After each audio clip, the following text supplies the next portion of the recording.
Ukraine's president says Russia's offensive to gain control of eastern territories is now in full swing. Meantime, Russia has taken aim at a western city once seen as a safe haven. KTLA 5's Christina Pascucci is live in the news center with the very latest details. Hi, Christina. Hi, Lou. The mayor of Lviv says at least 7 people have been killed, 11 more injured. And I spoke to a young woman on the ground who actually saw the incoming missiles, as well as a mother from Mariupol who tried escaping multiple times under fire. And we saw heart-wrenching images out of Kharkiv as that city was also shelled yet again. In Kharkiv, a daughter is inconsolable as she says goodbye to her dad. Volunteers try to take his lifeless body after he was one of several killed in a Russian blast.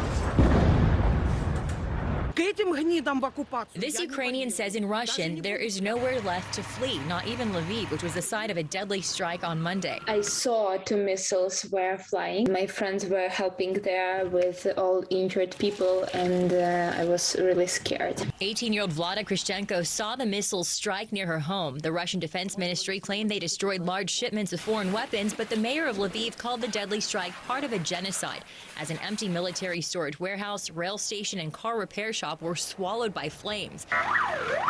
Among the injured, displaced Ukrainians at a nearby refugee center. They were injured by small parts of the window. Military analysts believe Putin, angry over the sinking of his prize warship Moskva, is intensifying strikes to wear the country down before ground troops hit the Donbas region. Drone footage shows just how dire the situation is in the strategic city of Mariupol, where tens of thousands are believed dead. Their house is destroyed. This mother of 3 says it took her 7 days to get to Lviv. She told us through a translator how hard it was for her children to stay warm and survive. She tried escaping Mariupol multiple times, once under fire. Like so many there, she knows women and children who were killed. At the beginning, police came and took the bodies. Later, there were so much bodies that no one came to collect them. Just couldn't describe the nightmare that was happening in Mariupol.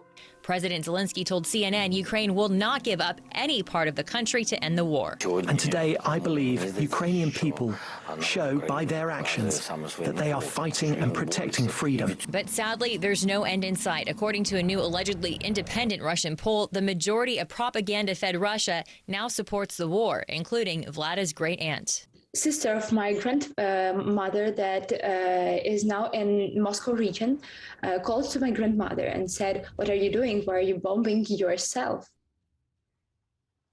Meanwhile, Ukraine's finance minister says his country has suffered catastrophic losses to housing, transportation, and energy infrastructure. He estimates Ukraine will need as much as $1 trillion to rebuild after the war ends. Courtney.